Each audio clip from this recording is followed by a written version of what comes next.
Anita Young here, host of Your Money Story. Thank you so much for joining us and for sticking with us and for rocking with us for the last year and a few months that we've been doing this show. So we've been having this conversation about how your mental health impacts your financial health, right? And last week, Claubert gave us a lot of ways that she keeps from overspending or spending emotionally. And so today, I'm bringing on a licensed marriage and family therapist, Jacent Wamala, who's also a money mindset coach and who can give us more deeper strategies of how to prevent your mental health from clashing with your financial health. So hang on for a moment. Let me grab Jacent.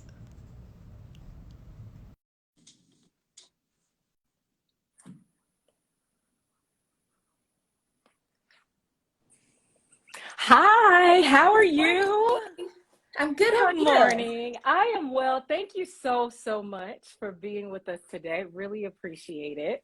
Of course. Thank you for having me. I'm excited about this chat. Of course, me too, me too. So let's jump right into it, right? You're now in the Las Vegas area, licensed marriage and family therapist turned money mindset coach. And much of your life is spent between here and a whole different continent, right? A couple of different countries on that continent. But tell us what your relationship was like with money growing up. Yeah, honestly, I didn't think much about it. I didn't have an allowance. It wasn't like I necessarily wanted for anything growing up in middle class, but money just wasn't something that we necessarily talked about. So honestly, I just wasn't really thinking about money. And no one Mm-hmm. was consciously kind of talking to me about how to manage and deal with money and handle it the right way and be prepared. And so it wasn't until, kind of what, 18-ish when you start going to college and wanting your own money to Mm-hmm. eat out with your friends and do different things that I was like, wait a minute, like I need a job or something. I need to make some money so I can hang out. That's usually how that happens. Right. And so, I don't think I had like a bad or good relationship with money. It was just kind of like null and void. There just wasn't one. And because of that, unfortunately, it kind of led down this road where I did start having to some level an unhealthy relationship with money, because then when I did have a bank account and a job, like if there's money in the account, I would spend it. And if there wasn't, Mm-hmm. I wouldn't. And so there wasn't really any structure or discipline around it, not until till much later. And so I would probably say that the relationship with money before was just kind of, non-existent, we'll say. Mm-hmm. Mm-hmm. I think most people can actually identify with that because, or most people who I get to talk on this Mhm. show, just not necessarily having the best relationship with money, not having a relationship, and then it turning into a bad relationship. Oh yeah. But at some point, you made a shift that led you to paying off $70,000 in debt and then over 90,000. But what was that moment where it all clicked for you? Where you're like, all right, I can't do this. Yeah, what's wild is that by the end of it, I paid off over $94,000 in student Wow. loan and credit card debt. But it was a book that I read. Thank you. It was a book that I Mm-hmm. read that asked me to calculate my net worth.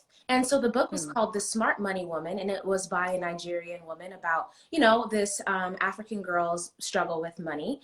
Okay. And honestly, it was the first time that I like felt like money was relatable to me. You know what I mean? Because usually the finance world and the people telling us how to manage and deal with our money don't necessarily look like me. Okay. Mm-hmm. And thankfully, Mm-hmm. more and more people are coming into the view these days. But she asked me to calculate my net worth, and that was the first time I ever calculated it and wrote down all of my stuff together. Because usually Yeah. your credit cards are over here, your car payments over here, your student Mm-hmm. loans, you never see it all together, so you don't know how Right. you actually have. And so I wrote down on that piece of paper, which I still have to this day. It's on the counter in my kitchen right now. Really? Negative $70,000 approximately Okay. at that time. And I was like, whoa. I was 26 and I Wow. was like, what? This is Reality check. No, really, it takes that. It takes that to rush you into reality, right? So thank you for explaining that how you made the shift because a lot of people are like, how do I make the shift now? A lot of people are beyond 30 and they're trying to make the shift. And I want you guys to know that there's hope for you out there if you still haven't been able to gain control, true control over your finances, right? And so you fuse your money mastery with your mastery as a licensed marriage and family therapist, right? And so I'm first, just tell us briefly what would lead someone to need support on both sides together. Woo, that's a good question. So honestly, I would say that if it's coming up, you are best suited to have support on both sides. Because counseling really heavily is focused on the past and what happened and how it affects you to this day. And coaching, we'll say, right? Coaching for your money is going to be focused on where are we at right now and how do we strategize to help you hit your goals moving forward. And so actually counseling and coaching go really well together, but I would say that if it's to pick one or the other, that if it is something where it debilitates somebody, so someone has like a shopping addiction or a gambling addiction, and that is monetarily kind of keeping them from being able to build for retirement, it's getting in the way of their relationships, you know what I mean? Kind of this really maladaptive way of dealing with money that's like ruining their life essentially. I would say counseling can be really helpful for that because it's really going to get to the root of what's going on to kind of reprogram and rewire things from that end. Now, if it's that like, you know, people are like, oh, I'm just not good with money. I can't keep up with a budget. I don't know how to save. I'm not sure how to get out of debt. You know, I need to learn more about financial literacy, right? Where it's not as pervasive. It still sucks to live paycheck to paycheck. That's a thing. But if it's not as deeply pervasive to your relationships, to your daily functioning, then that's when coaching can be really helpful to give you the right strategies and still help you transform your money mindset so that you're able to execute and get the right results.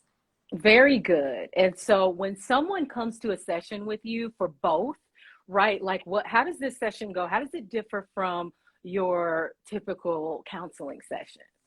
Right. So that's one of the cool things is that because I have the licensed marriage and family therapy designation, I can do services in my coaching that, you know, other people can't because they don't have that background, right? And so when they're working with me, I'm fusing together the psychology with the money stuff, and we're able to dig to find the root of what's going on and really uproot whatever that is. And so in the first session, really, I'm asking a lot of questions about their goals, what they want to see happen in their life, and what's been getting in the way for them so that they're able to voice and hear themselves talk about, because in no other context do you really get to talk about these things. You don't your family, you probably don't talk about it with your friends to some extent because we don't want to look crazy, we don't want anyone judging us, and we also don't want to hear what anybody else has to say typically in our lives, right? So we pretty much we don't have these conversations. So I really want clients to really talk with me about what it is they want to see happen, because having that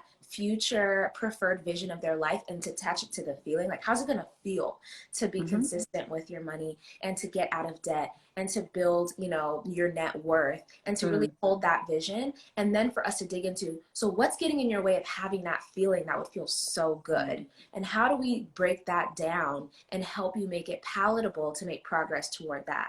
And so the first, you know, session is us really breaking down those goals. And by the end of the first session, they're like, oh my God, like I never would have thought that this is possible for me. Because by the end of the first session, we have already gone through, created their goals. They know how much they can save by the end of the year or pay down or how to get in control of their money. And they have so much more hope. It's really exciting.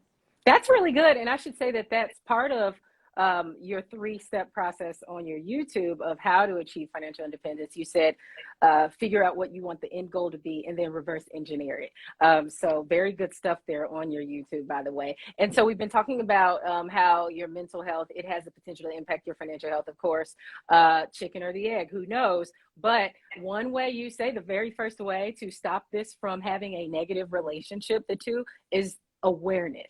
Right? That's the very first step. So elaborate just briefly on that. Yeah, real quick, you know, if you don't know what's happening, you can't tell where you're at. So, you know, when you get invited to a party, you ask the location of the party because you need to be able to tell in relation to where you are how to get there. And that's what awareness is. It's your compass. It's going to help you to know where you are and how to get to where you want to be. So most people are ostriches. They have their head in the sand. They don't want to look at their accounts or anything like that. Like, we have to get your head out of the sand so that you can have that awareness and get your compass pointed in the right direction so you can get to Exactly. And you say the next one you kind of went into already, just reevaluating. Actually, no, you didn't go into this. Reevaluating how you got there. Right. You went through the next one, which was making a decision. But like, how can one person reevaluate, you know, how they got to where they are? That could be a painful process.